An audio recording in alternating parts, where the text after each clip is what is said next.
Welcome to the Behind the Bench Sports Network. This is the Kobe Bryant Film Room, and I wanted to start off and tell you guys uh, about a particular topic I wanted to talk about: realism versus optimism. Now, why do I bring those two topics up? Right, because we're in the business of reporting the news. Right, that's what we do on this channel. We report the news and we give our opinions based on the news that we hear and based on the stuff that we see.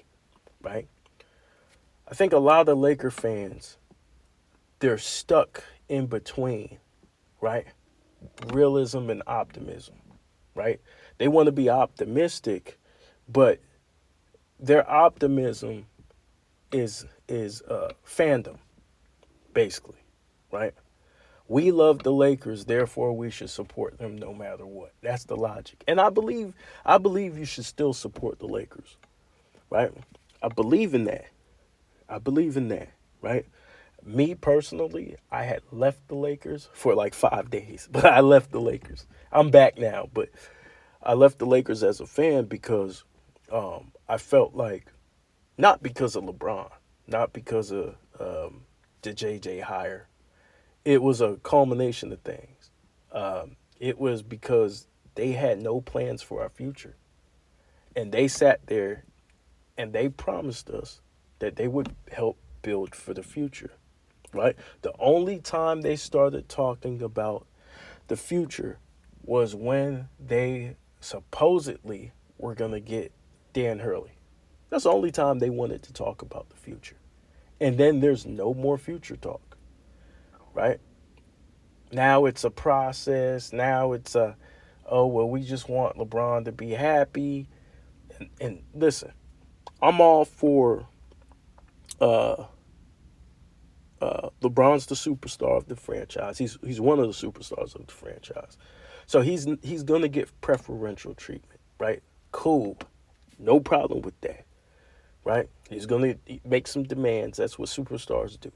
That's not out of the norm. The problem is catering the whole franchise around one man, right? Building the team around a 40-year-old man. That's illogical. That's illogical to me, right? And so we're talking about realism versus fake optimism. Optimism, right? Fandom. Realism is he's 40 years old. We're still trying to build a championship contending team around him, right?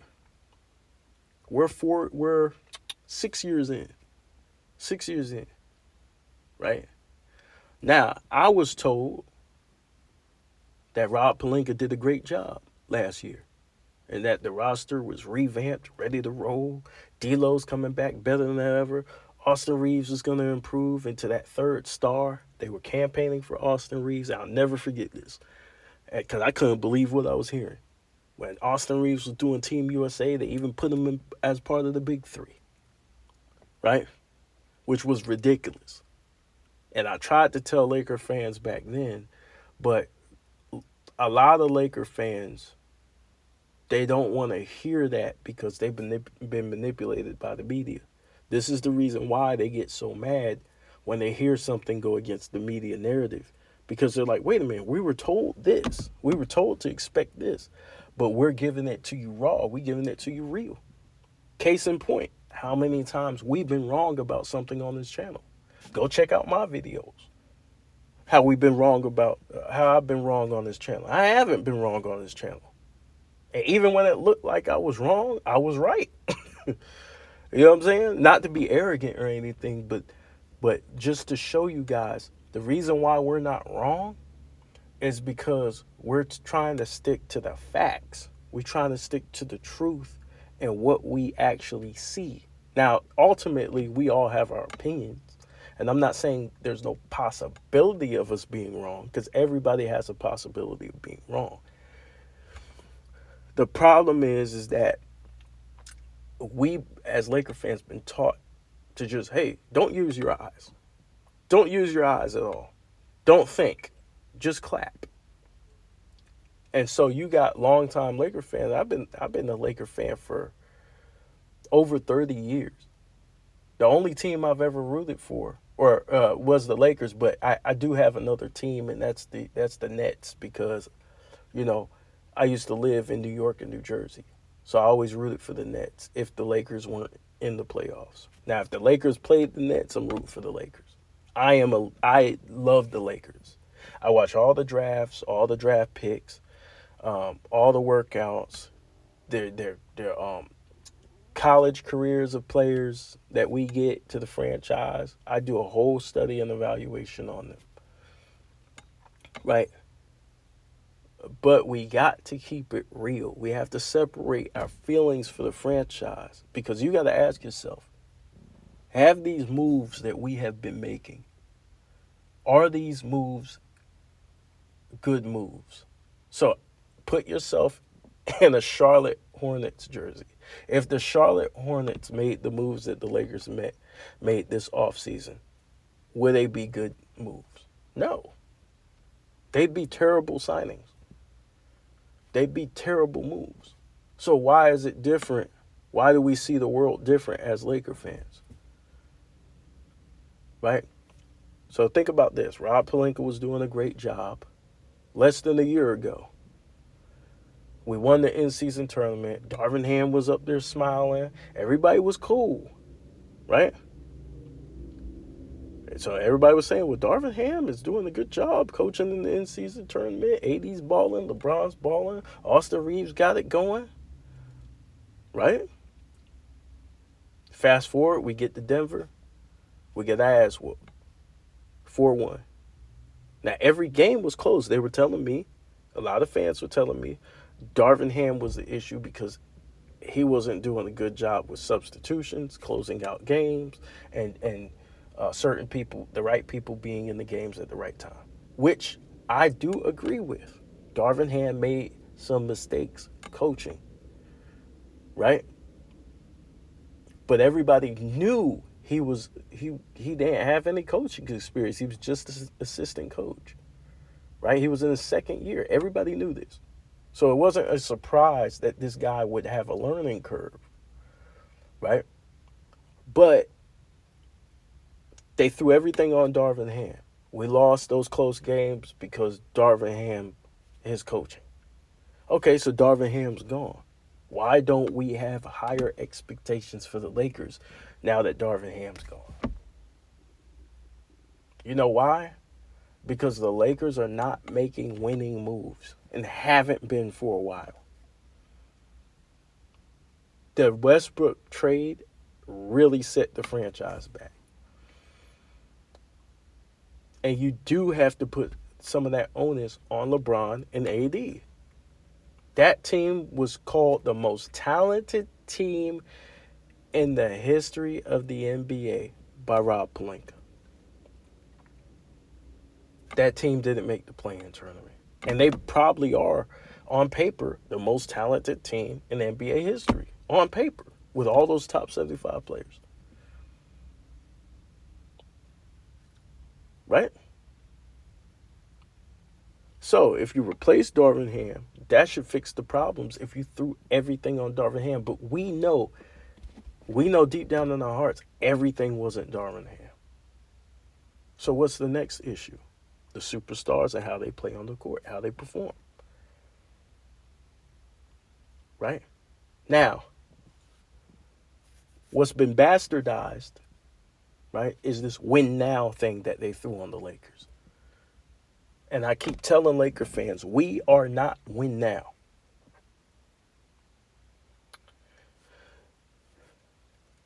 We are. Oh, let me say this. We are only win now. And I want y'all to hear me. When we know we can win now. When we knew we had D'Angelo and those guys, we knew damn well we weren't win now. We wanted to win, of course. We would love for the young core to win a championship, but they weren't. Because they were just starting off their NBA careers. So we understood there's a development time. We understood that. So we're not always win now. One thing about us as a franchise, we don't just keep making trades every year. The media is trying to throw the win now label on us so that they can make trades for one man. So they can keep making trades for one man and justifying it to you guys, hiding it under we're win now. We don't you guys can't name a time in Laker history where we did a massive roster overhaul every single year. At All-Star break, everybody's gone. You guys get what I'm saying? Usually when we make a major trade, we keep that team together for a couple of years, for years to come. And then that team runs its course, those guys get older, and then we're on to the next move. We already got 2 superstars now. We should be ready to contend. What's wrong? What's wrong is there's no integrity in the mainstream media to call out any of the foolishness. What do they feed you? Hopium.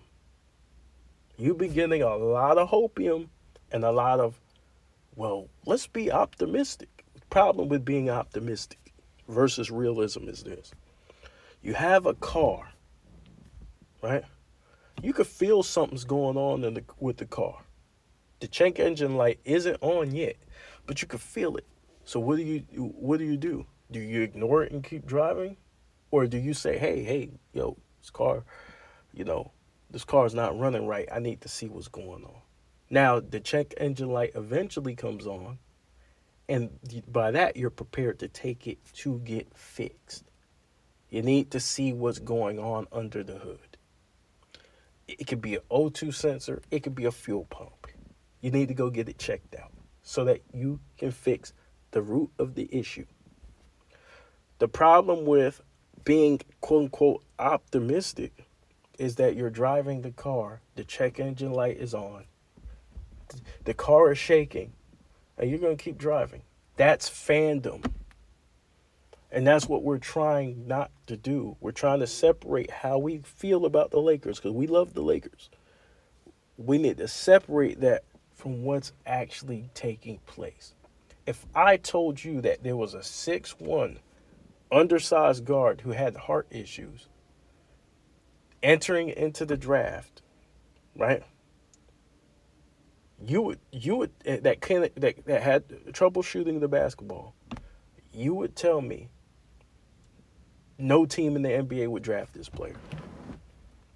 Let's take it. You don't even have to say it's LeBron's son, but you would say that player needs to stay in college and get better, or go to another league, a developmental situation. That's what you would say if it was anybody else. But because it's LeBron's son and a lot of you are tied into him because you're a fan of his, you say, oh, well, I know he's not ready, but let's throw him in a situation where he should be ready years down the line. Well, why not? Well, listen, why not just send him back to school and then he come back when he's ready? Why do we have to give him a 4-year deal for a second-round pick? And see, these are the things that I complain about, and people act like it's not reasonable. I'm not hating on the young man. I watched him the other night. The dude has an explosive first step, and he's super athletic. He has a good feel for the game. He understands the logic of passing it to the open man for a better shot. The only problem with Bronny, well, there's a lot of problems, but he's not aggressive. And his size, you have to hide him. Because now you're going to put him in a situation where he has to guard NBA-level point guards or NBA-level shooting guards. He's too undersized to guard a lot of shooting guards. And he's too, he can't really stay in front of those faster point guards. Right? Now, will he get better? Yes. But you got to understand he's 19, so it's going to be a project. The guaranteed contract goes for players who's ready to compete right now. A 4-year contract, those go to guys who's ready to compete right now. All those other guys in the summer league have to fight and earn their spots. They're hungrier than him. This is realism versus optimism. The optimistic part says you want this kid to play well because he's got a Laker jersey. And you might be a LeBron fan, that's his son. So you want him to do well. He's a young NBA player, and you don't want to hate on a young NBA player. That's optimism. And that's cool. Because I want him to succeed too. That's cool. Problem is the realistic part. The realistic part is, and this is how the media makes money. Peep how the media makes money. They sell you on nothing but JJ Redick's good side, right? Like, look at the bright side. You know, JJ's pretty smart, and he showed what he can do, and blah blah blah blah blah. The realistic side is, you don't know what you're gonna get from JJ. JJ has zero coaching experience besides coaching a fourth grade team or a fourth grade son's team or daughter's team, whichever one. Zero. Worse experience than the guy you let out the door. And by the way, the guy you let out the door, you still have to pay him. So he's taking up money. Right? These are the issues with the Los Angeles Lakers that can't go ignored. Right? You don't know what you're going to get. If I told you in any other situation, hey, we're going to build a team around a 40-year-old, we're going to draft a guy who had heart problems, who can't shoot, we're going to hire a coach who has no experience, what free agent would come to that situation? And by the way, you're going to tell the free agent, hey, can you take a little less? Bro, we have to be real. We have to be real. And I hope that this video right here, it allows you to be realistic, right? Just allows you to look at things for what they are versus what the media is telling you. The media said these guys were ready to compete for a championship last year. The media told you in 2022, when they acquired Russell Westbrook, that they were going to win over 70 games. Right? But people like me, when I was doing videos earlier this season, I said, this is not a good defensive team. And I pointed out footage back when I used to do film breakdowns on this channel. I pointed out film, and I showed you why they're not a good defensive team. And people get mad. And I'm like, bro, it's film. We can't talk about basketball no more. What is this? We just got to support things with a blindfold on. We might as well not watch TV. We might as well just turn up ESPN as loud as we possibly can and shut the fuck up. I mean, this is ridiculous that we can't talk about film. We're stuck on narratives, storylines, and guess what? The Lakers are a money-making machine. They're gonna give you, if you let them, because a lot of organizations don't care about winning. If you let an organization as rich as the Lakers' history is, if you let your organization just keep giving you narratives, storylines, they're going to sell that shit to you because it makes a lot of money. The Lakers know damn well they're not making winning moves, championships level moves. They're all in on the LeBron James experiment. All in.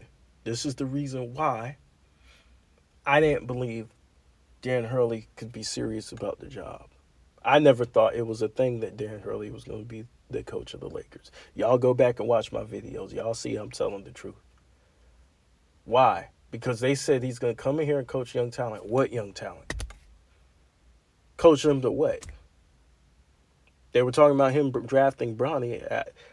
When is he going to spend time coaching the second round pick? While AD and LeBron were slated to come back. When? So it didn't make any sense what they were trying to give us.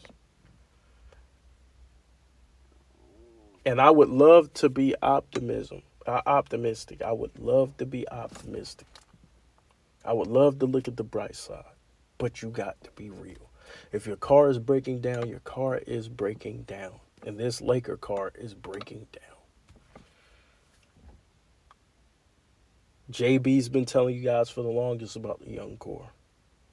And he hammers that point home so you guys can understand how we got to this point.